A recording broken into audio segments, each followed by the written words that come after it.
Hello and welcome to Some of My Friends Read Comics. We've got Vince. The police wouldn't think to look for your body on Saturn. Oh my god, they wouldn't. We got Chris. Arrows don't live in caves. They're inanimate objects. They don't live at all. That's a great quote. Great quote. I'm Kia. Hi, welcome to the show. We're reading some Injustice today. It's a comic book based on a video game. I guess this is technically the third comic we've read based on a video game, right? Oh, wow. We did some Mario, we did some Zelda, and now we're doing some Injustice Gods Among Us. I feel like there's been more, hasn't there? Well, there was probably. We've done 3 episodes on Zelda, if that's unfair. Okay. And we did a Metroid. That's Oh, true. you're right. Nintendo We did Power. Metroid. Yes. Yeah. We Okay, haven't done fair the enough. Persona fair enough. 5 manga like I want to, No. but not yet. Not yet. So this is, I guess technically this is a comic book based on a video game that is based on comic books, right? Yeah. Like Street Fighter, the movie, the game. Yeah. So Injustice is like a fighting game created by the Mortal Kombat team Yep. or something like that. Mhm. Yes. And it's just violent, right? Yeah. That's all I really know about it. It's I mean- darker and violenter. Yeah, I mean it's from the Mortal Kombat team, and so the Mortal Kombat team, what they've liked to do, it's the same format, is they have a story mode like that's basically like a real long FMV, and then it stops to do like Mortal Kombat style fights. But you play like 4 fights with the same character, so you'll do like 4 fights as Superman, and then you'll do 4 fights as Wonder Woman, and then 4 fights as Batman, 4 fights as Nightwing, and you'll see the whole story through each of these individual chapters. And it's pretty successful. It is more violent. I don't think it's M-rated though. And then they were alternating for a while, a Mortal Kombat game and then an Injustice game. So it's Injustice 1 and 2. Supposedly Injustice 3 is the next one on their docket. That would make sense. And then they decided to make like a tie-in comic for the video game that's like a prequel to the video game. And they also released it like as a weekly comic digitally, which DC's toyed with digital comics for a while, but most recent, the real big one I know is 52, which was 2006-ish. And it was like a week of like Superman, Batman, and Wonder Woman had left, and they did a weekly comic, and it kind of got tired because it was like there's a lot of characters here, it's a lot to keep track of. But this book was like real short digital comics. So I felt really good. Like I'm like, oh man, I read 18 comics like in no time. And it felt really good because basically it's just basically like a panel a page. And y'all read the print versions, right? I think it's probably just like there's probably not much imaginative panel structure. Not really. No, it's yeah. So when they released a print version, they condensed those 18 issues digitally down into 6 issues for print. So we're just reading the first trade with the first 6 issues. It was fairly seamless, but there were a few times where I could tell, like, okay, this must have been a chapter break, things like that. Yeah. But it didn't bother me too much. A few of them, like the Aquaman issue, I was like, where was the break in this one? It just kind of felt constant, Yeah. And then and it's by Tom Taylor, who did the Nightwing comics we talked about recently, I believe. Yeah. And then just a smattering of artists, and some are good, some are not. Some are good. I liked that first Harley Quinn art. That first Harley Quinn issue. Every once in a while, some of them, there's some good stuff. There's Bruno Redondo, his Nightwing collaborator, was the one that did the Harley Quinn with the mustache issue. That was, the Harley Quinn with the mustache gag is really the star of the show over here. I think we're going to spend a lot of time talking about Harley, but okay. Also, I can't forget to mention we're going to keep reading Earth X. We're on issue number 9, so that's coming up at the end of the episode. So join us for that. But yeah, let's jump into Injustice here. Chapter 1 starts with us in the present, with Batman looking out over Gotham. And essentially, it seems that Superman is like a dictator right now, running things. But we flash back to 5 years ago to see how it all happened. And Clark is waking up in bed, and he's a little surprised because he hears an extra heartbeat in the bed and realizes that Lois is pregnant. Oh, how sweet! It's kind of a cute scene. Lois, he's like over planning, over worrying about what to do and like to get ready for everything for this baby. And Lois throws a book at him, saying she should be able to throw anything at him, which I think is fair. And then maybe it's just because I don't keep up with whatever, if this is 52, new 52 or what time period, but it's not a ringing endorsement of the art that like they show Lois in bed and I'm like, who's that? I was thinking the same thing. I was kind of looking for the name to confirm it because I was like, is this Lois in this universe? Who knows? Like, it's just funny because I'm like, I don't know why I have such a specific idea of what Lois looks like, and it's not quite that. It's not this. Yeah, she looks more like Mary Jane, honestly. Yeah, she looks like Lois Lane and Lana Lang have been stuck in a blender, and it's like, is it Lois or Lana? I don't know. It's Lannis. That is interesting because they don't say her name for several pages. No, I was confused. That happens a few times in this book. It happens. This book, you're on a first name basis with every character, so we don't have time to explain. What I do appreciate about this book, and I think the reason I recommended it though, is because it is like, is a separate DC universe, obviously, but it's distilled down. There's none of like the extra characters that I'm always like, who's this one they're trying to hype up? Like Chris, I always joke about like Justice. I'm like, who is this Justice guy? Like, this is the Justice League. Like, we know that this is, Superman, Flash, Green Lantern, everybody, Lois Lane. They're not gonna throw Lana Lang in here to confuse me. So yeah, they're not gonna get that mermaid who's also had LL names. I don't know, man. We see all of Flash's rogues gallery in here. There's some yeah. We see them, but it's not like they're like, True. hey, they're that guy has lines. Like, they're punchable faces, and that's it. Yep. So Clark has to run because he's like, oh, there's something going on. I got to go check it out. Batman is in Metropolis. He's heading to Star Labs for some reason. Something sensitive was taken. And then Clark's like, hey, Batman, I have news. And Batman is the world's greatest detective. And he says Lois is pregnant. And he's like, what? How'd you figure that out? And he's like, well, you're like sweating a little bit. Your eyes are dilated. You're grinning like an idiot. I feel like that could have meant a lot of things, but Batman's good. That's that Sherlock Holmes thing of like, oh, he gave him all the clues and he's right. Like, I would love their time to be like, you're stupid, you're wrong. Like, none of that's what's going on. Okay. Yeah, I just ate a very spicy meal, and that's why my neck is sweating. Leave me alone. I want to see issues like just in the regular universe of Batman constantly guessing that people are pregnant, and I feel like that's his go-to, and that's just like every once in a while, it's right, But Lois and Jimmy are heading to some handoff for this corrupt councilman that they've got to tip on or something. But this councilman isn't showing. Instead, the Joker shows up and he shoots Jimmy dead. And he's like, hey, Lois. And so this is when I knew this book was going to be grimdark because Jimmy Olsen is dead. Which is exactly how Batman versus Superman began also. Is it? Oh, true. They killed an unnamed Jimmy Olsen. I don't even think they named him. And then after the fact, they're like, that was Jimmy Olsen. He's dead now. What? They didn't even name him? Aw, poor guy. I mean, he has like a camera. That's how you know when he's killed by somebody. Yep, by wreckage or whatever. Because this is like 2013. This predates Batman versus Superman. Yep. I wish they had, and I know this is digital comics, so they didn't have a cover in the first place, but they should have like a Kurt Swan style like cover of like Batman looking around a corner and being like, "Oh no, Superman's a fascist." Like, they could have done these for a lot of these stories because they're insane versions of like, Jimmy is killed. Again, we could just have like a silly, like if I don't fly through this thing upside down, Jimmy will die. And then just Jimmy is killed in that book. This is an amazing idea. It would have been better than the CGI stuff they did for the trade. I don't like these covers at all. Yeah, I don't understand them. They're very, yeah. Anyways, Superman finds Jimmy in the morning with the Joker card, and can't find Lois anywhere. Batman is at Star Labs because some kryptonite was stolen. The scientists there were running some tests on it or something.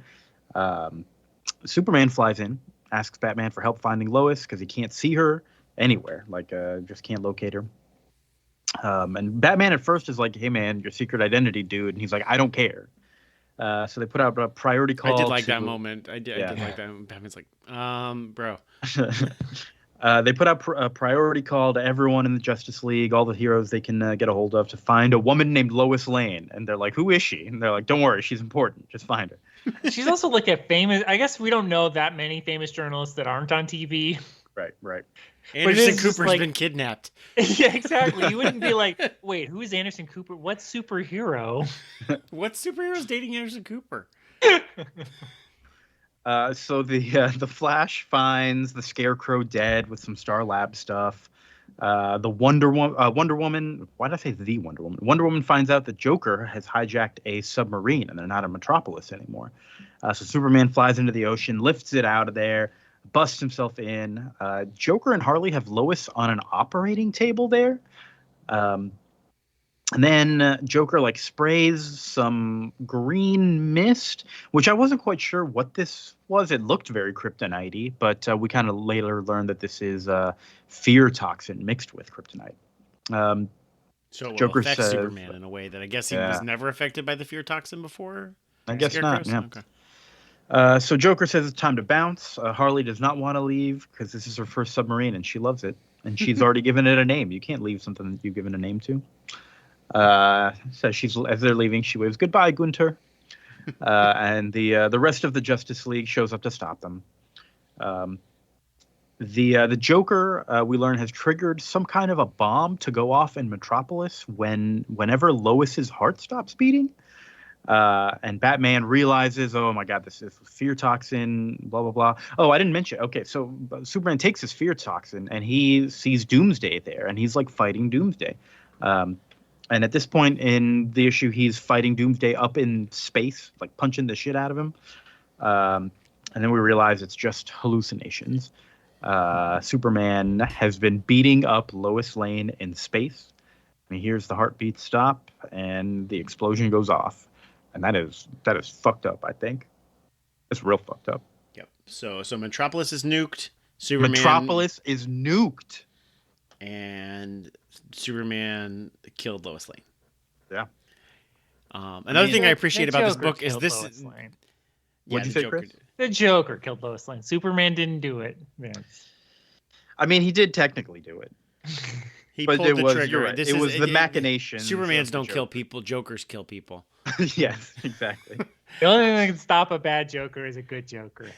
Yes. What I do also appreciate about this is that was issue 1 in paper. Like, when we talk about like decompressed comics, like this comic has established its world and moved very quickly to events. Yes. Yes. Mm-hmm. It's nice and dense. All right. Chapter 2, Batman is interrogating the Joker. Why'd you go after him? I thought this was between you and me. And I really like the Joker's answer. Like, you always beat me. I wanted to try easy mode. And I'm like, all right, you know what? That's pretty Superman good. is easy mode. Yeah. Superman is crying. He's mad. He's dealing with a lot of emotions here. He wants to know where they took the Joker. Batman has him in prison. So Superman kind of races that way, but Green Lantern encases him and tries to stop him. You're mad. Take a second, think things through. Superman takes his ring, lets him just kind of fall down to the sky. Catches him, doesn't let him die, but he burns his communicator so that he can't get in touch with everyone, and he flies away. I thought he burnt his ring also. That's what I thought at first, but I was like, he wouldn't do that. He wouldn't burn the ring. He must have his ring because he joins him later. Yeah. Okay, that's right. But also, did he not even give him the ring back? I guess he couldn't. No, he must have. I don't know. But not in this scene. He just flew away.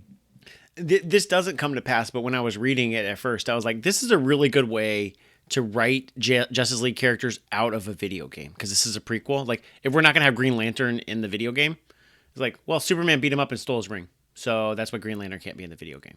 But, so I thought that's what was happening. It ends up not being that way. But yeah, I feel like you're giving a video game too much credit. Or the comic too much credit. Like, we're going to have this character in the comic. People are going to wonder. And then that's how I wrote him out.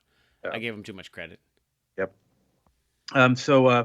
Meanwhile, Joker is still talking to Batman, saying, "Oh, I wonder what will become of Superman." Now that he's faced with what he's done. Batman's like, "Hey, there's some things even you can't corrupt, Joker." But Superman shows up and proves that wrong as he punches his hand straight through Joker's chest. Again, kind of gruesome. This is very The Boys in authority. It is. Violence. It is. Yes. I don't love that style of violence, but it does have an impact, It works really well in The Boys. Yeah. I don't know if I love it here, but it's very shock value, very shock factor.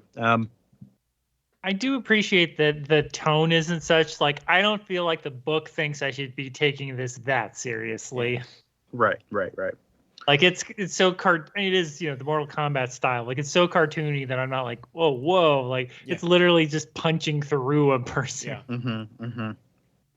Yeah. So then we have Harley running from the cops. She has stolen a police car. She's heard on the radio the Joker is dead.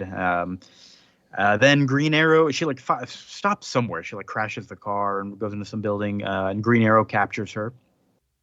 He is really trying to save her life from Superman because he killed the Joker. Who knows what he might do to Harley? I don't think Superman would kill Harley. Would he?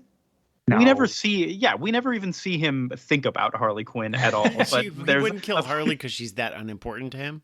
I think so. Yeah. Yeah, that's the only reason. Okay. And I think, and it's kind of funny that Green Arrow spends a few issues trying to protect Harley when. It's unclear to me how much time passes in that story. True. So he takes her to the Arrow Cave. This is where we got Chris's quote. That's a stupid name. Bats live in caves. That makes sense. Why don't you call it the Quiver? That's a cool name. That makes a lot more sense. Yep. That's like how I like how the owl has the Airy. When we covered that a few times. Like, that is a fucking cool name for a lair. Yep. That's very cool. That is also... That's so cool. Someone should take it away from him. Steal it. Harley... every now and then the owl has a good idea. Yeah. The hood's airy. He's like, the hood's airy. What does that mean? Harley Quinn also has her fake mustache here. She loves that fake mustache. She's like, oh, come on. It's just a fake mustache. There's never a bad time for a fake mustache. Superman is listening to everything on the news. 11 million dead. Everyone in Metropolis dead. Damn, that's wild. Metropolis 11 million. That's bigger than New York, right, Kia? Don't ask. What am I in charge of the census here? Yes. I don't know. I don't know. I mean, you're the cultural ambassador to New York here. Yeah, the mayor told me you were in charge, so I better start counting. I don't know. Yet another reason to hate the mayor. No, yeah, but I don't think it's 11 million. I really have no idea though. But then in other news, the country of Bialya sucks. They've shut down all telecommunication and thousands of lives already lost. The government is kind of being shitty and killing people. And Superman is just like, no more, none of this. He flies off. The locals are happy to see him there. He decides he needs to learn to speak Arabic, which... What took you so long, Superman? For real? Yeah, I mean, don't you have like super memory or something? Yeah, how do you not already know this? This Superman doesn't. How many wars have been happening in the Middle East where you haven't learned to? I feel like I can't now remember his name now, but the Superman that's hot. I can't remember whatever his name is. Superman that's hot. The one from the movies, the Geralt of Rivia, the Witcher guy. Oh, you're talking about the actor. Not Dean Cain. But no, the actor, whatever, Henry Cavill. Yeah, Henry Cavill. Yes. Henry Cavill Superman knows Arabic. He definitely does. Okay. This Superman doesn't. Yeah, just so he would understand all the Jesus metaphors he's living in better. He's like, oh, that's what I was looking at the stained glass window. I think I'm figuring it out. Oh, and Kia, Superman does have your 5 o'clock shadow, which I know you like on Superman.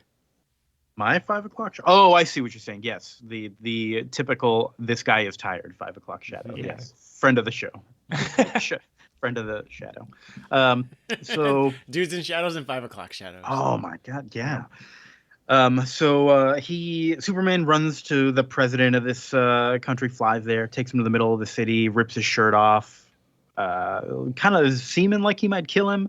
But Wonder Woman shows up, says, "Hey, don't do anything you'll regret. There's cameras on here." So Superman calls a press conference the next day and calls for a worldwide ceasefire.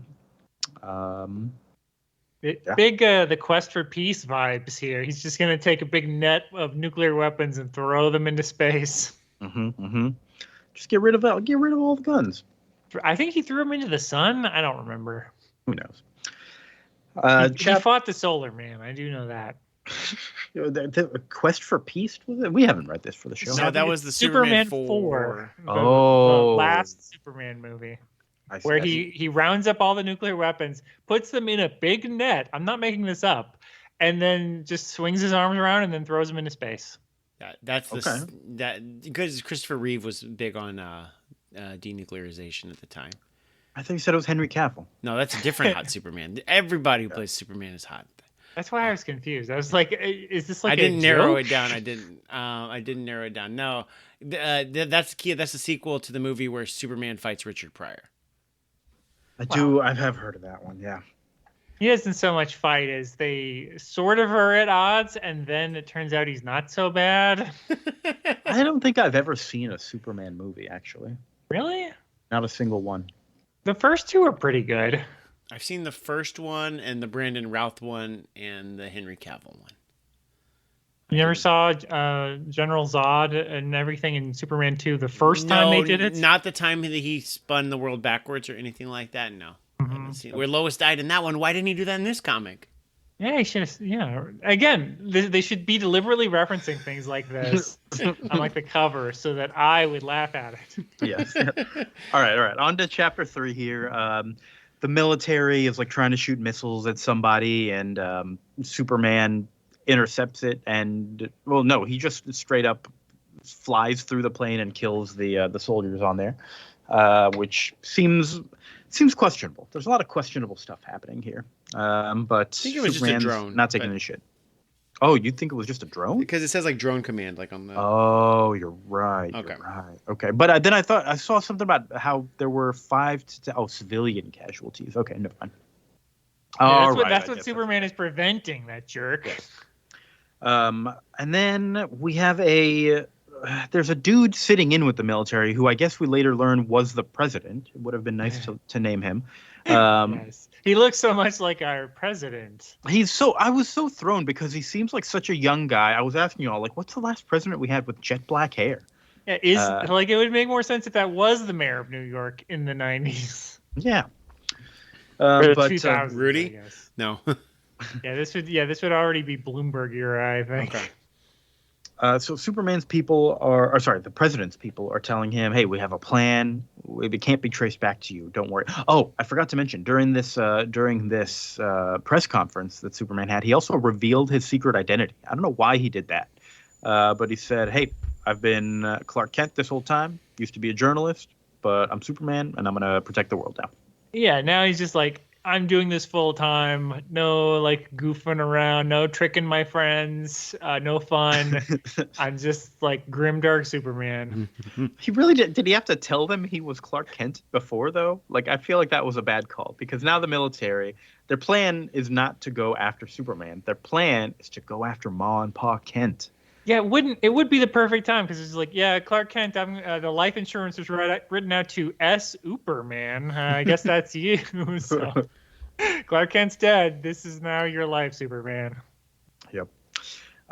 This fight scene was kind of vicious. Like it hit me in the feels to see Jonathan and Martha Kent woken up by laser rifles in the middle of the night, and Jonathan Kent trying to fight off these guards and getting his ass beat, and they set the place on fire. Like, it was very chaotic and just disturbing, you know? Yeah. We got to get Superman to be a fascist. Got to. So we can't waste time. But they in that U.S. agent story we read, he already was a fascist, but then they kidnapped his family anyway. There's no winning. There's no winning. Like, so you're saying if you admitted to being a fascist earlier, they wouldn't have kidnapped his family? It doesn't matter. Yeah, well, that's what I'm confirming. Because it's like if that's what they want, they kidnap the family anyway with the U.S. agent. What's he gonna do? Become more fascist? Yeah. So they have Mirror Master there with them, and they send Ma and Pa Kent into the Mirror verse or whatever it is. Superman flies home too late. The place is on fire. He sees Mirror Master in a mirror, who talks to him and says, hey, you can't find them. We want you to stop being a fascist, or else we're gonna send you pieces of your family's body little by little. I don't think he's gonna accept that. Yeah, why would they think that would work? I don't know. Really stupid. It's not a good plan. The president's people did pitch this as like, we have one card we can play and we think it'll work. Like, okay, we're gonna beat up this old man. We're gonna throw Kevin Costner into a tornado, and he's going to stop this, I guess. I don't know. Well, then that's leverage, right? Yeah, I guess that's the idea, is that it's leverage, but it's like clearly he doesn't care. I do appreciate this book is very international. Like the Americans are like, yeah, he can fuck with every other country and destabilize them, but he's not going to destabilize us, right? Hey, we're good, right? Yeah, we're the U.S. We're good guys, right? And Superman's like, no, fuck you. You guys suck just as much. And it's like, oh, okay, all right, cool. This particular government, by the way, USA, go America. Yeah, it's this alternate Obama. It'd be hilarious. Alternate universe. Yeah. Let me be clear, Superman. We're not going to take any superpowered fascist government. So we have now the rest of the Justice League is up in the Watchtower. Wonder Woman's talking to all of them. She believes in what Superman is doing, and they're all going to help look for Mirror Master. They track him down. I sped through these pages, but they track him down, and they learn that Clark's parents are in Bolivia, in the Salt Flats, which is the largest natural mirror in the world. Flash gives Clark this Mirror Master device that lets him go into mirrors. And I guess we presume that he saved Ma and Pa Kent. We don't actually see it happen, but I guess he found them. Then Batman goes to talk to the president, and he's like, "Hey, man, you don't mess with a man's parents." And he's like, "Oh, they said it couldn't be tracked back to me." And Batman's like, "Yeah, they were right, but it was just a hunch, and you confirmed it." Oh, it's Batman. Okay. Good detective. What would he have done if he didn't have any reaction to it? Like he'd just be like, "Oh, this was a joke. I gotta go." Again, we're lucky. We didn't see the first 10 people that he snuck up on and said the exact same line to. So, Chris, as a lawyer, you're supposed to bluff with people like this, right? Especially on the stand. That's a good call. That's right? how it works. Yeah. Well, no one's under oath, Vince. They're allowed to lie. No, yeah, it's. Do you think he went to like Dick Cheney or the vice president or whoever, or Joe Biden, and was just like, "Hey, I know you're behind this." And they're like, I don't know what you're talking about." Like, okay, fine. I'll try the president. I mean, he might have gone to like Lex Luthor first or something like that. I mean, that might have been a thing. Well, I mean, Lex Luthor, was he on vacation outside of Metropolis? I think so. He's not in this comic book at all, as far as I can tell. Is he? Yeah. I think he is a character in the video game, though. Yeah, I was gonna say, not to read ahead, but yes, he does show up. Okay. Lobo's also in the game. We haven't seen Lobo. Sorry. Oh, all right. So the Batman and the president have a conversation about. I really wish they had named the president at all, because he's just the president. But they have a conversation about what this power is going to do to Superman, and the president's like, "Hey, power corrupts. I know that firsthand." All right. Diana, and that's where he threatened. That's where my quote comes from. Where he says that if you betray me, President, no one will know that I've touched you. Because I'll leave your body on Saturn. Yep. Batman is. Does he have those resources? I guess. I don't know. How is Batman going to put a body on? I mean, Saturn? He's got access to his satellite, but then I feel like he's basically just like aiming the satellite at Saturn. Oh, here we go. We do see Superman retrieve Ma and Pa Kent there. Then Diana, we see, just really loves fighting. She is just hungry for war, even though she is fighting in the name of peace. But she headbutts a tank, and Ares shows up. I'm like, did you just headbutt a tank? That was also going to be my quote of the. That's a good quote. But Ares is really just there to watch. Not really. He starts probing a bit. He asks if she's trying to become Superman's new wife. Diana realizes that Ares is afraid of their possible taking over the world, because what happens to the god of war in a world without war? What are you going to do, become god of ponies? Ares, though, is at full strength here because he's surrounded by war, because Diana's fighting a bunch of people in the middle of a war. So he starts to attack Wonder Woman, but Superman shows up, knocks him down. And Diana cuts off his hand. She'd promised, like, "Hey, if you touch me, I'm going to cut off your damn hand." And she did. I do always love that trope. Yep. Ares threatens her future children, so she kills him. Then she's like, "Don't worry, he's a god. He won't die." But Ares is lying there as they leave, and he does consider becoming the god of ponies. So Superman turned heel because his the love of his life and who's pregnant with his child was murdered. Wonder Woman turns evil because she sees an opportunity to get with Superman. Like, what this comic really does that character dirty. No, hold on. I think she was maybe like everything in this story at least leads me to believe like no, she genuinely wants to be a fascist. Yeah, exactly. Yeah. That's she was. What she I'm was saying is really weird writing for Wonder Woman. Well, the get with Superman is weird because Lois has been dead for 2 issues. That's it. Which is, I mean, this thing moves quickly, but like, no, I think they've always talked about like the Trinity is that Wonder Woman has always been the one who will use violence to get what she wants, and she has to be tempered by Superman and Batman to be held back. Like that's always been part of the Trinity, right? Right. And I mean, now that she's only for like 20 years, like ever since like Maxwell Lord. I guess before, I guess that's when I came on board too. Yeah. That's just Jeff Johns' painful literalism of no, these are 3 separate things. I think Rucka also wrote that one, but yeah. Yeah, there's definitely kind of a positive. There's a positive feedback loop happening between the two of them, where they're just like, Diana, is this a good idea? And she's like, yeah. And fucking murder him. Let's fucking do it. Let's fucking kill. Let's do it. It's like when Harley is the more violent than Joker on that TV show. And he's like, Harley, I don't know about that. We're fucking doing it. All right, so on to issue 4. We've got Damian and Night. What was that, Vince? Was that I was like, damn, this is moving quick. Oh, I see. Damian and Nightwing are sparring. Superman shows up to the Batcave to talk to Bruce. Meanwhile, there is trouble brewing in the sea. People are killing whales, and Aquaman doesn't like it, and he starts a fight. And then a bunch of heroes show up. Oh, I kind of skipped right over this whole conversation with Batman and Superman. We'll get back to it. But the heroes are showing up, and Wonder Woman almost manages to talk down Aquaman until one of the like random mooks in the background just kind of hits her in the face with some one laser. Of the Atlanteans. Yeah. One of the Atlanteans. I am kind of pissed about this though because like I mean I think obviously I'm not on board with fascism, but at least like Superman is like at least like he's coming into this like we're gonna stop all conflict from people. Anybody who wants to get in a fight, we're gonna make them not want to fight. And so what happens is like these sailors murder a fuck ton of whales, and Aquaman's like, "Yo, this is my family. They murdered a bunch of whales." And somehow Aquaman's the one in trouble. Like, stop messing with the humans, Aquaman. Stop messing with the humans. I think Aquaman has a very strong case here.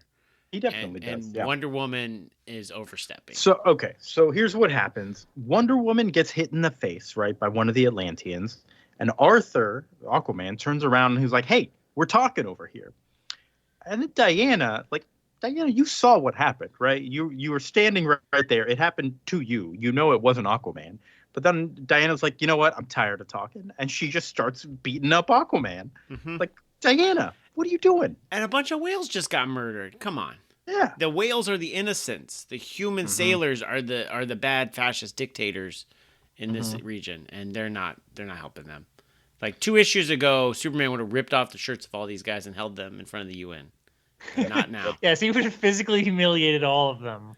He did that to the dictator. He brought him. I agree. Ass to say like I'm Clark Kent, and also this guy's loser, and he doesn't have a shirt on. Yeah. So we got some heroes there. Shazam body is there. Shaming this guy. Then Aquaman releases the Kraken. So we got a big old squid there. Yep. Meanwhile, what's been going on with Batman and Superman? They're arguing about stuff. Superman is saying, hey, the Joker's destruction is all Batman's fault. You had the chance to kill him so many times. You love the Joker. You're sad that he's dead. Yeah, you're not even mourning Metropolis. You're mourning the Joker. I'm going to give Joker a kiss on the mouth. You're going to go to an alternate universe and go find a new Joker to date. So then Bruce is like, Superman, you're doing this all wrong. And Superman saying, hey, have you even consoled Dick and Damian yet? Your parents died and left you. What's your excuse for not being a father? And Bruce punches Clark. Yeah, Bruce punches Clark, and Clark does not move. Bruce fractures his hand. There's a nice scene where Clark is like, let me see your hand. And he x-rays it. And it's like, all right, it's a minor fracture. You'll be fine. Just don't punch anybody else. And then there's an alert on the screen about this Aquaman fight. So Superman's got to go. Batman's not coming. I do like this line from Alfred where he's like, hey, not staying for tea, Master Kent? And he goes, no, I got to go. You don't have to call me Master, though. And Alfred says, good. Let's remember that. I like that. Fucking fascist. Alfred fought in the war. Alfred fought in the war. Alfred should have had a speech bubble that said, you fucking fascist. I think it would have been in character. So then Superman confronts Arthur over there. Batman is in Aquaman's ear through the communicators, telling him to stand down. And saying, hey, Superman is angry and you are hurting his friends right now. You need to, do everything you can to quell this battle here. But Aquaman kind of does the opposite and gives him an ultimatum. He says, hey, you don't rule the sea. You're never going to rule the sea. We're stronger than the land. We're rising up. And Atlantean forces spring up everywhere. There's like crab people in San Francisco, I think. There's everything. All sorts of little creatures popping up. Yeah, I think what does he say? Like something like, you live inside my kingdom. Yeah, which is a good line. And then... So Superman's not having this. He gets Flash. He gets Flash and Hal, I think, to lift up the entire city of Atlantis and put it in the desert, which just seems cruel, But it works. Wonder Woman talks to Arthur, who concedes, and he's like, "Hey, tell Superman I'm sorry. Just tell him to at least consider me for counsel, right? When he's ruling the world." And later, when Wonder Woman is talking to Superman, she does not pass on the message. Jeez. She is kind of evil in this book, isn't she? Yeah, like I said, they have this big elaborate reason for Superman to turn evil, and then Wonder Woman's reason is basically she was waiting for Superman to do it. Yeah. So then on to chapter 5 here. Flash goes to the longest stretch of road in Australia. It's 90 miles long because he just wants to run for a little while. It's where he comes to run and think. But we flash back to why they're there. They were breaking up a civilian riot in Australia, which I'm not sure where that even fits into Superman's peace plan. Can't the civilians just have a little protest? Yeah, how is that even? Yeah, that's not a war, Superman. Yeah, they're not killing anyone. Well, he's turned. He's now not. I mean, this is the fascist playbook. You go for like the burning of the Reichstag, and then now it's just quell all peaceful protesters. Yeah, and it also, I mean, Superman. It's Australia. No one's gonna care what they do. Yeah. This scene feels very much out of The Boys. Like this, Yes. Yeah. So which the Boys is contemporaneous with this, isn't it? I feel like the Boys started in 2008 or so. Yeah, and the Boys TV show, which I feel like took the Boys concept of the comic, which I don't like, and put it in the TV show. That's obviously after, but yeah. So Australia has their own superhero. I forgot his name. Galaxor, was that his name? Sort of, yeah. He's not named, I think, until later after he's. Yeah, he's nobody. He sucks, and Superman and Wonder Woman kick his ass and cripple him, slamming him down into the ground. Flash is watching this, and he is kind of horrified but unable to act. I didn't mention it. In the last issue, after Superman talked to Aquaman, he said, hey, we need to revoke Batman's communicator access because I could hear you in Aquaman's ear. You're not on our side anymore. You're not on our team, and yeah, you're done. But right after Flash sees this superhero get crippled, Batman gets in his ear, and Flash is like, "Hey, I thought your communicator access was revoked," and he's like, "I made the communicators. Like I can unrevoke them. It's fine." And he sends Flash to this location. He says, it would take me longer to explain to you why you should go there than it would take you to actually get there. So just go. And it's like this lab where they essentially made this hero. Like they gave him chemicals or whatever, tech stuff. And they show him his room. He was a huge fanboy, even had a picture with the Flash. And Flash realized he was crippled by his idols. Oh my goodness. Then we get a scene, which I assume must have been some sort of chapter break, maybe, but it's Batman. This is seeing his son dead. Yeah, so the chapter break is right there, And then, fun fact, this is the first time I've ever seen DC Infinite be like, "Fuck you, we don't have the rest of these issues." What? They stopped there, and part 13, and they don't have the rest of it on DC Infinite. They have like thumbnails for it, and it says "book not available." Like they just took content out. I read a version of it on DC Infinite, so I don't know if you were just reading it different. I don't know if it's loading wrong or something, but like, and because I read this, 5 or 6 years ago on DC Infinite, but I could not today, so I had to go check it out from my library. Wow. Maybe you're not fascist enough anymore. I'm not, are you a fascist enough dude to read Injustice? No. Yeah, I couldn't quite tell what was going on. It was a dream sequence or what, but he's just seeing a hand lying in a pool of blood. He's like, I'm abandoned again. My son is dead. Damien's dead. Oh, no. But we'll see. We'll see what happens here. Probably Tim Drake. Yep. Some news channel is having like a doctor or something on, but it's the guest isn't there. It's Two-Face instead, who's attacking the studio for some reason. He says, and I had to turn the page back because he's like anchors who are twins, and I was like, what?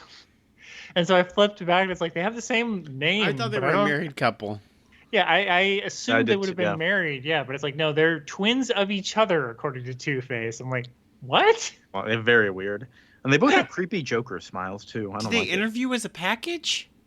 Yeah. They're the Channel 2 news team would come together. Of course, they're Channel 2. That's perfect. Yeah, well, that's what Two-Face says. He's like, it's like a honeypot for him, where he's like, I have to attack these people. Thanks, Two-Face. So he flips his coin up into the air, and Superman burns it with his laser eyes. And I do like Two-Face is like, can you tell me what it was? Tell me. Superman's like, no. It's just. So Superman stops him. He's willing to talk to the cameras for a second, especially because one of the anchors is like, "Oh, hey, I've met you before at when you were Clark Kent at the Pulitzers. You were nominated." And he's like, "I lost to my wife." And he's like, "Yeah, you're a good writer, but she was better." And he's like, "All right, you won me over. I'll talk to the cameras." And he admits he killed the Joker. He says to everyone, "Hey, you have an evil brewing here in Gotham. These ill people will never hurt you again. I'm going to make sure of it." Batman and Nightwing and Damian are watching on the TV, and they realize, oh, he's going to Arkham. So they follow after. Damian is also like, it's like, why are we going to stop them? He's going to like punish the bad guys. Like, that's fine. Just let him. Why are we helping the bad guys? Oh, this child's morality lines up exactly. Yeah, because fascism makes sense a lot to 13-year-old boys. Yeah. Like, it's when you're an adult that's problematic. Superman and... Okay, so this also confused me. Superman and Wonder Woman are bringing Two-Face into Arkham. And one of the doctors and there... I'm thinking they're going to murder everybody in Arkham. That's what it's written like. It is. That's not what happens, but that's what I thought was going to happen. No. Like, why are we taking Two-Face to Arkham? We're just going to murder him. What they're actually doing is using like a flash power maybe to zap everyone to some different place, which then has me wondering, why did you bring Two-Face here? Why didn't you just zap him to wherever you check him in? There was no need to bring Two-Face to this scene. Yeah. And this is very much like Civil War with like Reed and them having like this weird like negative zone prison. Batman and Nightwing show up to stop them. Damian sides with Superman and Wonder Woman. He was like standing opposite Batman and Nightwing. Cyborg starts opening cells and they start zapping people away. Calendar Man is there. Zaz, friend of the show, Zaz from what was that book? Which one? The Broken Bat stuff. Oh yeah, Zaz was it? Nightfall. Yeah, Zaz is there. Yeah, that's right. Yeah, that's when he was a new character. Yeah.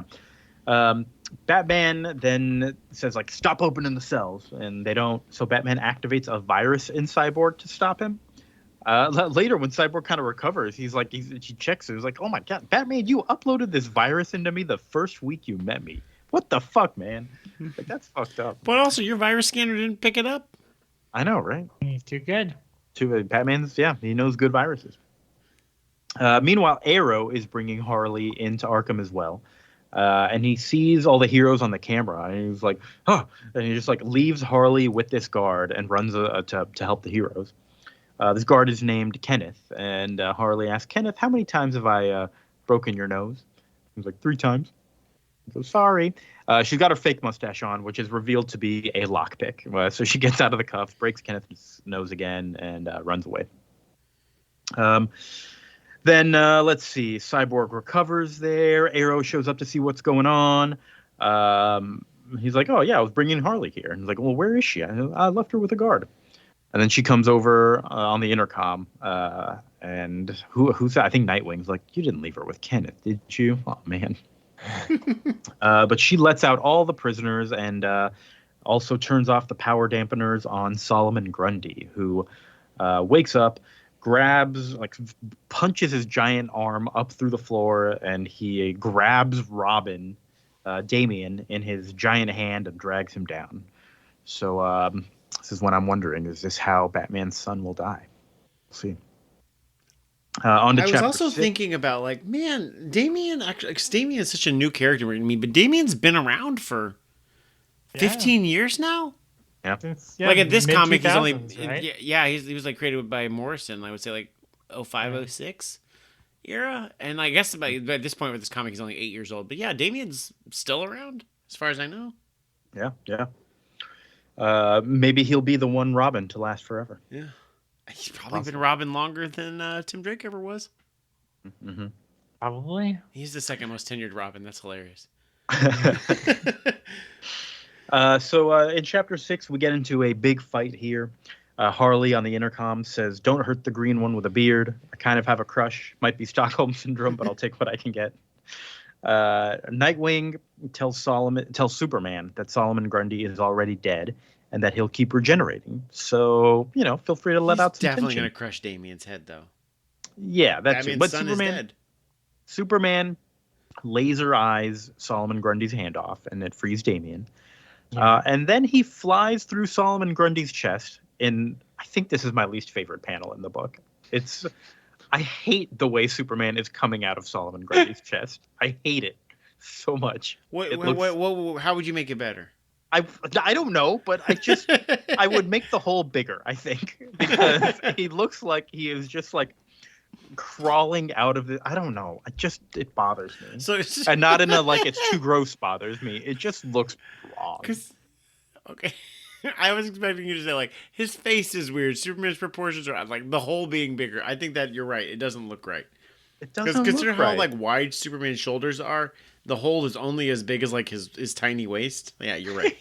And like remembering how big Damian was inside of Solomon Grundy's hand. Like Damian fits inside of Solomon Grundy's hand essentially. Like Superman's not. I don't know. It was just all wrong. Also, there should be more blood in his hair. No, his hair's perfect. It didn't no blood at all. No blood. Yeah, that's the part that is sort of like Mortal Kombat, but where it's just like, yeah, if this really happened, he would just be like Gallagher out there, just covered in. Yes. Oh, all right. Well, let's keep moving on. This panel bothers me. Not panel of the week, as far as way you can get from it. It's the flannel of the week. What do we need something for the worst panel? The flop. The anti-panel. The anti-counter panel of the week. Oh no, we can call it the panel of the week, but spell week the other way. I love it. I love it. So then Damian still does not want to help Batman and Nightwing. Batman does know they need to take care of Solomon Grundy, so he explodes Solomon Grundy's head with a couple of explosives. I like that. That was good. Damian is beating up supervillains, though. Like, it's kind of a survival thing right now. Why Nightwing is like arguing that's not what Robin would do. Like, what is Damian doing? He's being a little too vicious or something. I think Riddler's already on the ground and he's like curb stomping him. That's what it is. Oh, at one point, I don't remember when it was, but Riddler like had somebody dead to rights and was like, "But I need to think of a riddle before I kill him." I don't remember if that was here, but I don't know. Just a cute line. But anyways, Damian is saying like, "Hey, don't tell me what to do, Nightwing," and he throws a nightstick at Nightwing, who falls backwards. His neck lands on like a rock and it cracks. And Damian just goes like, "Oh shit," and he's like, "Oh my god, I'm sorry. I didn't mean to." And Batman is freaking out. Get off him! And we realize this is what Batman was seeing. Nightwing is dead. Oh no, his real son. Yeah, this other than the panel that we'll get to later, but this Nightwing, I called it $1 million baby. This made me laugh a lot. It's just so stupid. It was.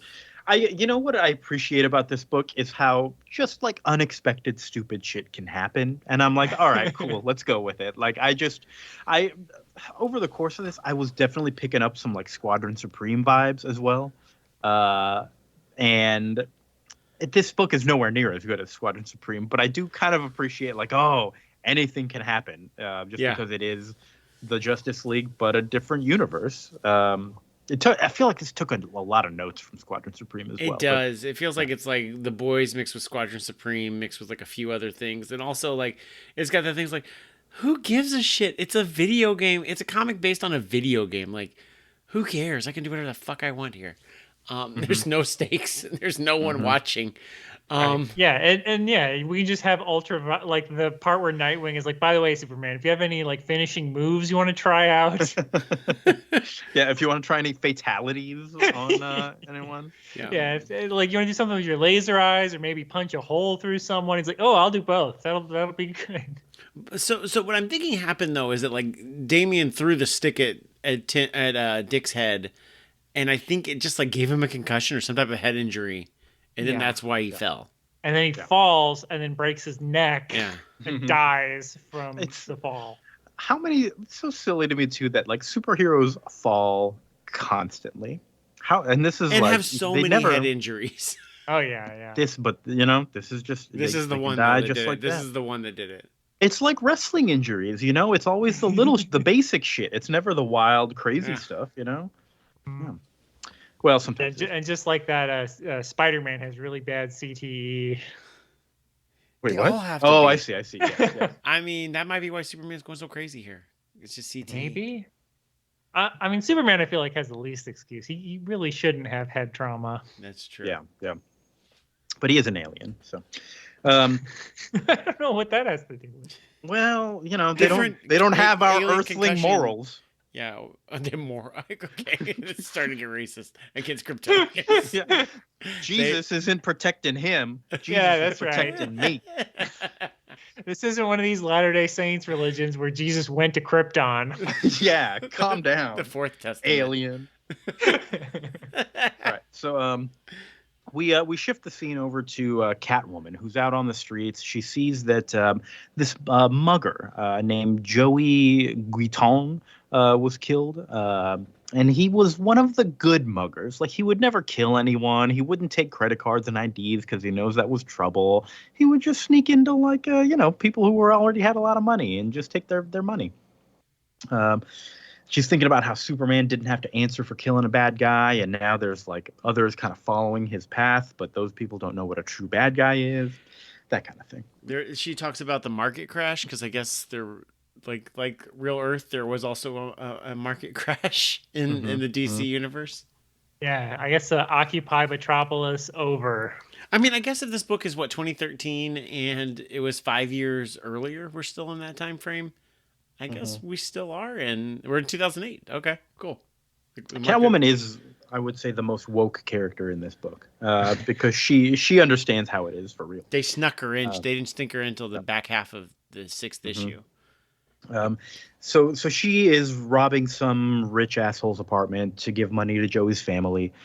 Superman shows up. The rich asshole wakes up.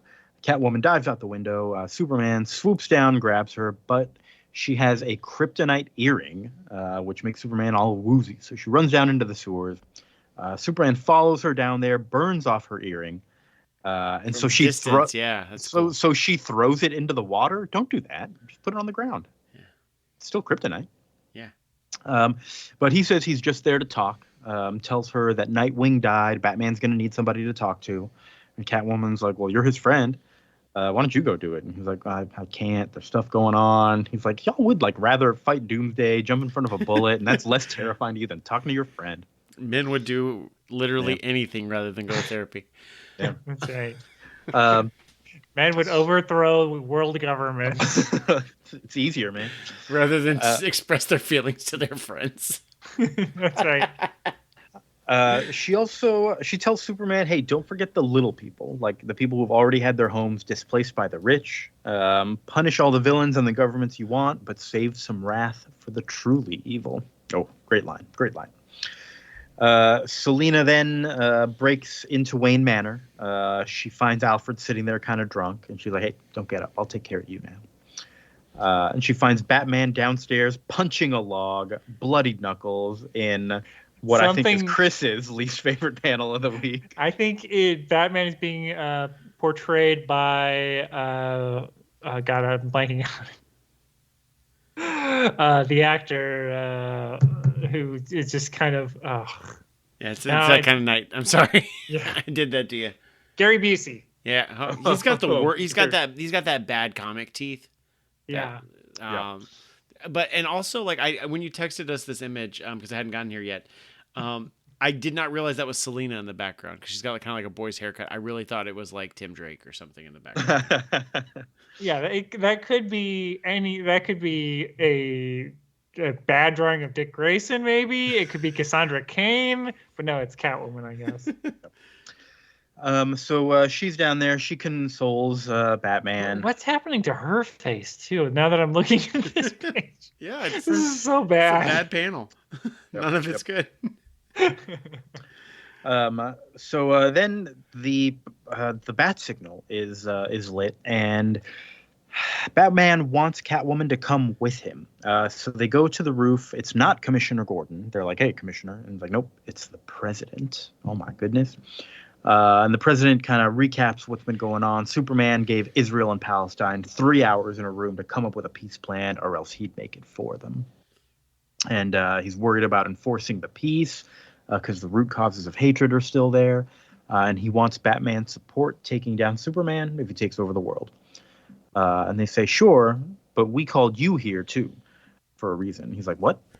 No, I called you to the roof. You were surprised when you thought it wasn't the commissioner." And they're like, "Nah, sorry. We didn't want to hurt your feelings. We kind of orchestrated it to make sure that you would go on the roof." I don't know how they orchestrated that. Anyway, Batman's like, no. I am in charge here. I should just say that. Like, no. I knew you were going to do that. Yeah. I said that up. In any situations, like, "Hey, thanks for calling me here, just as I planned that you would do so." Yeah. You know. Thanks for running. I'm so glad we ran into each other at the cafeteria. Like, I planned it this way. I orchestrated it so you would be at the cafe at the same exact time. What the fuck? Okay. All right. You're crazy. So they say, "Listen, we want to make sure that you do better as well." Selina has a bunch of shit to say to the president about helping the poor, better education, gun control, all that sort of stuff. The president's like, "Okay, fine, I'll do better." And then the president gives Batman a dossier on a bunch of heroes that would probably join the cause, and they haven't allied with Superman yet. Catwoman thinks the files are funny. It's like, has daddy issues, but doesn't mention that this person's an alien spy. Who was that? Is that Huntress? I assumed he was talking about Hawk Girl or Martian Manhunter, who are aliens and occasionally spies, but I don't know because it was a picture of the Huntress. It was a picture of the Huntress, though, and I was like, she's not an alien, is she? No. But Catwoman is just enjoying all the little details in the files here. Batman and Catwoman split up to go recruit some folks. Catwoman goes to get Black Canary, who's like, "Hey, the government has theories on why you wear fishnets." Batman goes to get Black Lightning, who has been busy trying to work with the Department of Housing to help all the people who lost their homes in Metropolis, the people who were just like out on vacation and don't have a home to come back to, which is, I guess, real. Then the group gets together. There's one dude in the shadows that Batman doesn't want to reveal yet, but we have Huntress, Arrow, Canary, Black Lightning, Batwoman. Is that Adam and Aquaman? And it appears we have our team. And at this point, I was like, okay, Batman's got a team to combat Superman's. Like, it definitely was like, all right, Squadron Supreme time. Here we go. But I don't know. I don't think we have any mind control stuff happening. We might. We'll see. And that's it. That's the end of that issue. That's the first half of Injustice: Gods Among Us, Year 1. We never actually said the full name out loud until now, which there it is. I enjoyed reading this. Like, I recognized that a lot of it is bad, and a lot of the art is bad, and a lot of the writing has holes in it. But I'm just having a good time reading it. How do y'all feel, Vince? I like it a lot. I don't disagree that it is bad, but also like it is juggling a lot of characters. It is better than any DC event that I've read. Honestly, yeah. like it's like most of I'll throw Marvel there too, but like most of the event comics that we read that have to have like all the main characters of the team, like 7 or 8 of them, it's balancing them really well. It's doling them out. It knows how to give them each an individual chapter, but it still builds on itself. Like the Flash gets a good chapter, but it like doesn't detract from the Wonder Woman chapter. It doesn't feel like it's spinning its wheels. It moves very quickly. Like we've covered a lot of ground here. In just 6 normal comic issues. Like I get a lot of characters. They're all drawn reasonably well, and they're given something to do. I'm happy. Like it's a good comic as far as that's going. I like it a lot. I remember liking it, and I'm glad that you liked it, Kia. Great. Chris, how about you? It's fun. I think I mentioned earlier, I think what works for it is that the tone is just, this could so easily just be like grimdark, which I always find annoying, especially when we talked about The Boys. I think that book tries to be funny, but it's like it goes too dark with everything else that you're just kind of like, this is gross. I feel bad reading it. And it doesn't feel like that. It's just silly enough with like the Harley Quinn and Green Arrow stuff, and with some of the other stuff that even the shocking, Superman exploding out of Solomon Grundy is just right before that he laser eyes his hand off, and you see basically like it's bloodless. It's basically like a chicken, leg sticking out from his arm where his hand used to be, and you're like, this isn't even like, it's not gory. It's just silly. So yeah, I appreciated it. Yeah. So we are going to finish this. We're going to do the second trade next time to finish out Year 1. Oh wait, but we're jumping ahead. We're getting ahead of ourselves. We still got more comic to read because we are.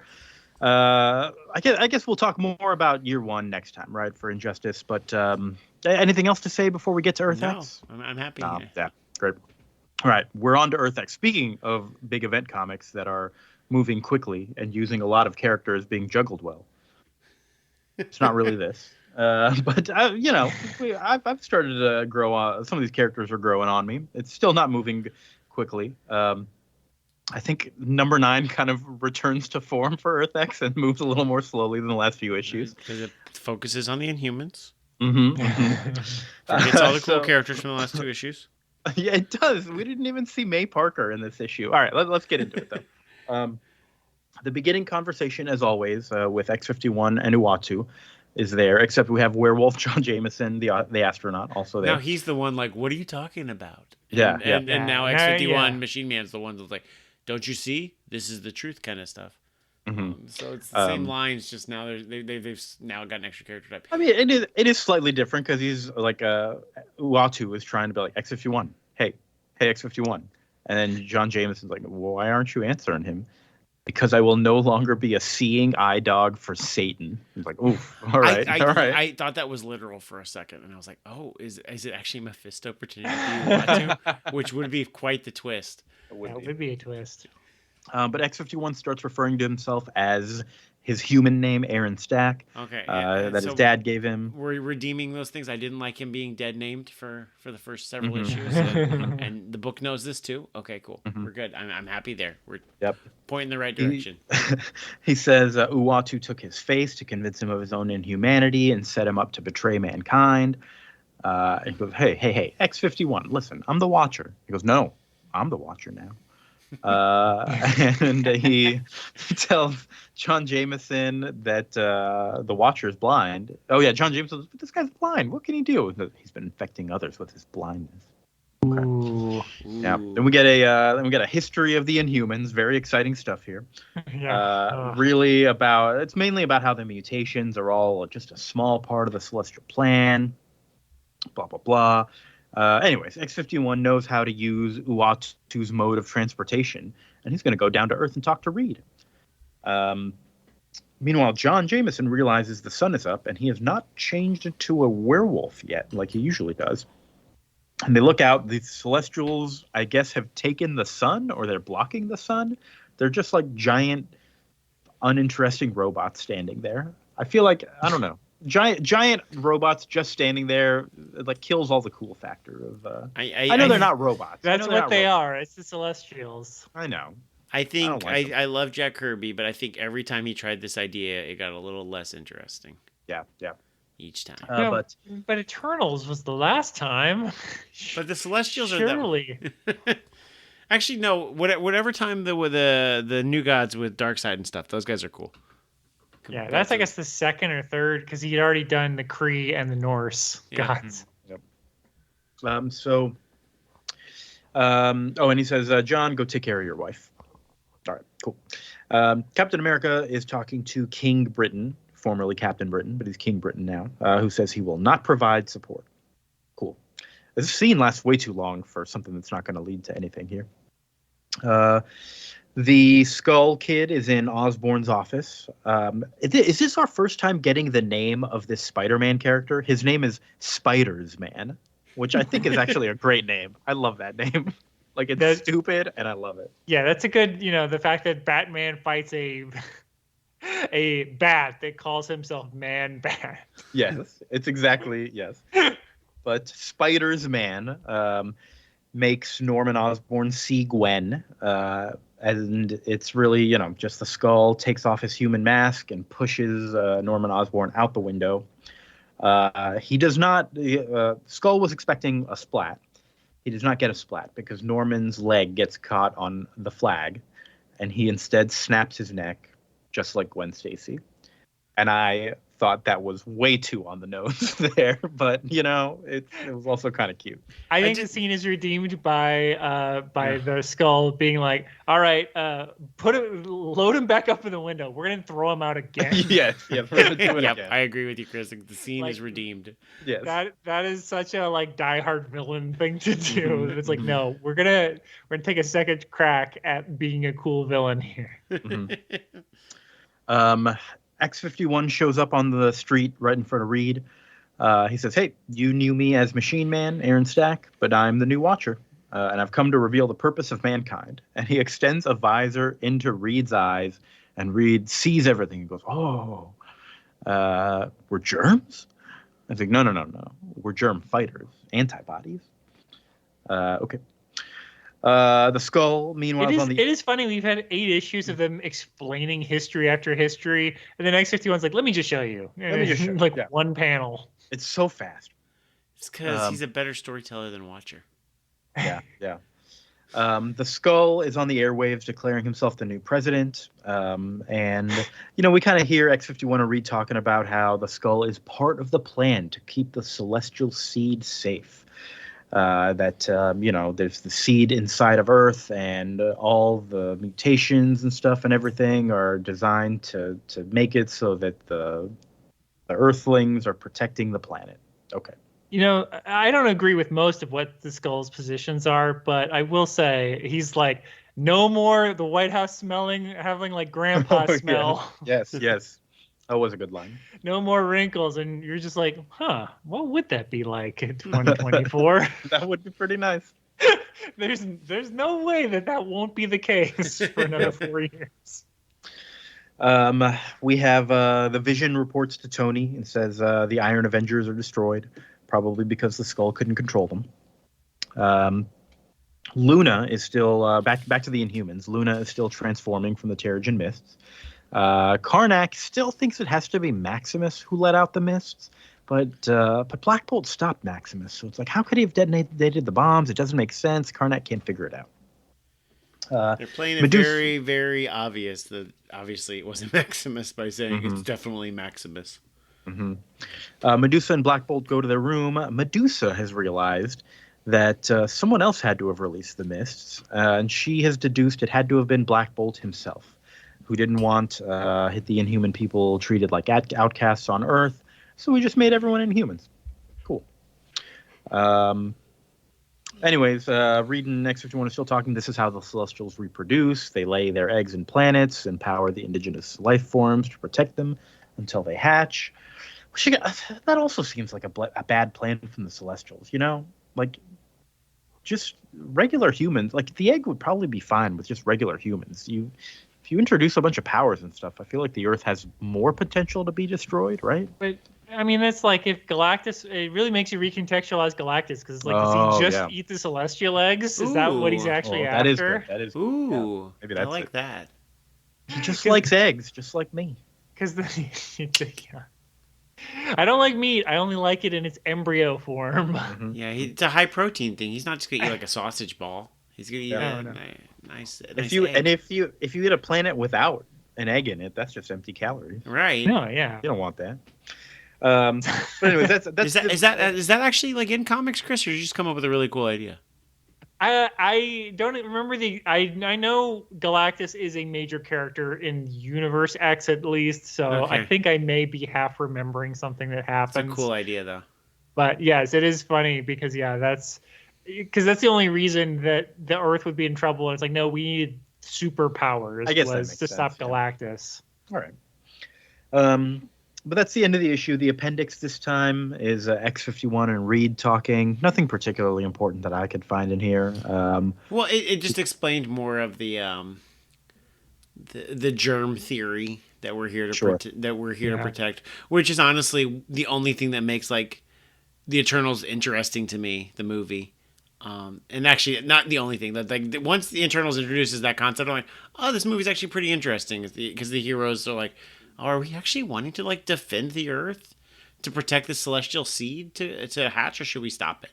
And that's what the Eternals conflict becomes, and I think that's pretty cool. So, and it does end with Reed saying, "Oh, I think there is someone who can help us, a king of the entire world's population, Black Bolt." So I guess they're gonna go find him. But what's up with Hulk?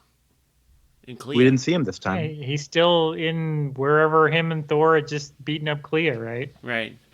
Because that's the more interesting stuff to me. And the Mayday stuff, Kia, you just said, Yeah, there was no Mayday. Maybe she was in the background of the Skull. The X-Men. The X-Men. The X-Men were technically there with Captain America, right? I guess that's true. But even the Captain America scene wasn't interesting because they went and asked for help from a guy who wasn't going to give it to them. So it was like, okay. Yeah, but the MVP... We have to see the frozen members of Excalibur. I recognize just Black Knight and Megan, and I was like, and then probably some others. I don't know. Not like Shadowcat or anything like famous members of Excalibur. Who was the MVP you were going to say, Vince? The Red Skull. Oh, I see. Okay. Red Skull's the MVP of this issue. For throwing out the window twice. Yeah, that's pretty good. Good job, Red Skull. But I think that's it for this time. Next time, of course, Earth X number 10. We're getting close to the end here. And then the second half of Injustice. But that's it. This felt like a quick episode here. What else is going on here with us? Chris, how's the Your Stupid Minds? How did I forget the name of your other podcast? Your Stupid Minds. Let's say it again. How's it doing? It's going fine. We're doing a couple of classic episodes while one of our co-hosts is out of the country. You can guess which one. It's me. I'm filming this from Saturn. You're out of the country and you deign to show up to us, but not for Nick. How does Nick know? Yeah, I don't know where Nick is. I don't know. He fled the country or something. So we just did a classic episode we released on .com for Murder, a movie about a smart house that can murder intruders if you tell it to. A great film that we covered. Great. And this is you can hear all of our thoughts from like 7 or 8 years ago whenever we did that episode. An episode so old now that multiple of the people who are in that episode have children in elementary school. So it and again, not me. So at least 2 other people. Wow. have had children age 6 years since that episode. That's wild. Wow. When do you get back from Saturn? In 2 weeks. Okay, cool. Vince, what's going on with you? Nothing. You going to Saturn? No, I'm not going to Saturn. I'm just chilling, playing some Yakuza games. Watched football. I guess football season's over. Spurs just won. Go Spurs, go. Nothing else is really good going on. So just check out your stupid minds. Yep. Kia, what's going on with you? I played some Inscription this weekend. Okay. Y'all know that game? Yeah. I played it once and I bounced off of it because I didn't really like the card game, but I was like attracted to the whole meta escape room thing, so I gave it another try. And, it is kind of incredible. I still don't like the card game, but I like everything else surrounding it. So it's I think it's worth playing for the discovery. That's it. Anything else? It's gonna be a big old snowstorm over here in New York. Okay, well, stay cool, but not cold. What? Stay cool, not cold. I don't know. Don't just wrap it up. We're done. Yeah. I do have a little bit of a cold actually, so I'm staying. Oh no. I'm cold in the cold. Know what's going on? It's hard to think of weird wordplay puns when your head is slightly achy. But you know what? We made it through the episode for you. Me from a cold, Chris from Saturn, and Vince with his regular Vince problems, I guess. Yes, listener. Okay, Vince, I love you. Love you too, bud. Chris, I love you. Hey, someone's at the door. Oh, it's Star Fox. Oh, wow. He's looking good. Wow. Wait, hold on. Is it Star Fox from the video game Star Fox or Star Fox the superhero from space? It could be either from here. We need your help. His mouth is just flapping at me. All right. And listener, we love you so much. Thanks for listening. We'll catch you next time. Bye.